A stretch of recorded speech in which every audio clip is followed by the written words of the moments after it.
Welcome back to Scores and More, and I'm with Dee Harris. Welcome back to the program, Dee, as you were with the Shelby Whippets and Madison Rams tonight. And man, Shelby looks good once again. Man, this game, Shelby was just on fire. So, man, let's just get into it, man. Let's get to the highlights, man. Really. Yeah, let's do it.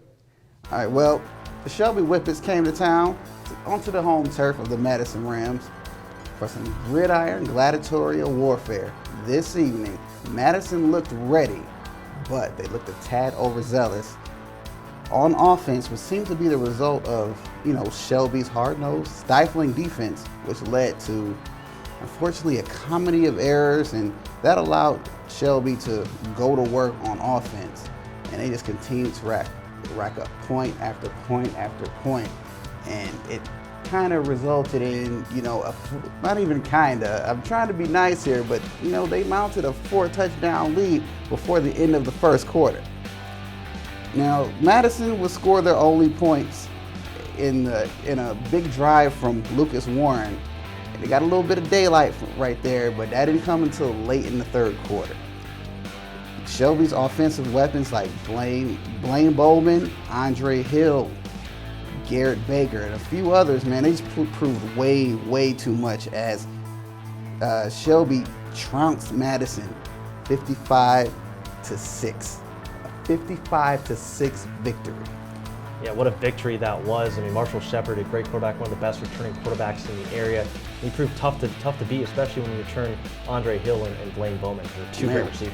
Dude, when you turn those guys loose, good luck catching them. I mean, these guys, there was so much. You could put a couple car links in between them and the defense at certain points, because these guys, once they caught that ball, they were gone. It was over with. You can't do anything with people that fast. Oh yeah, and they're tough to stop, that high-powered offense. And how did the running game look for Shelby, having replaced Owen Fisher? Well, what I like is, even though Owen Fisher was not there, they had a balanced attack between running and passing, and their passing game was really on point. And I really enjoyed their passing game, but I love the balance they had. But the main factor for me with those guys was definitely the defense.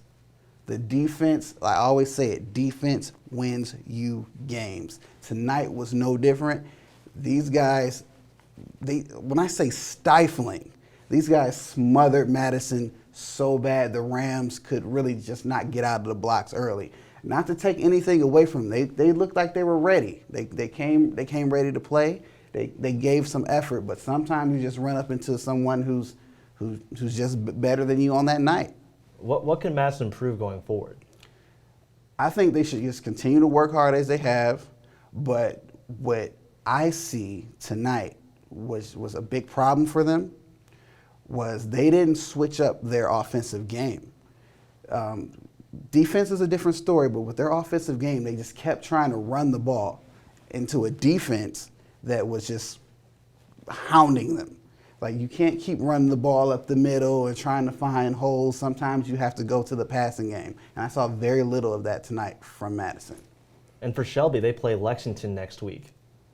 Yeah, that's one I'm looking forward to seeing, because, we got these two teams, Shelby and Lexington, who are basically blowing teams out. So when they go head to head, do they cancel each other out? Something's got to give there. So I'm looking forward to see what happens next. Well, speaking of Lexington, we're going to get to those Thursday night highlights next on Scores and More, sponsored by Kia, Spitzer Kia, and Spitzer Motors of Mansfield.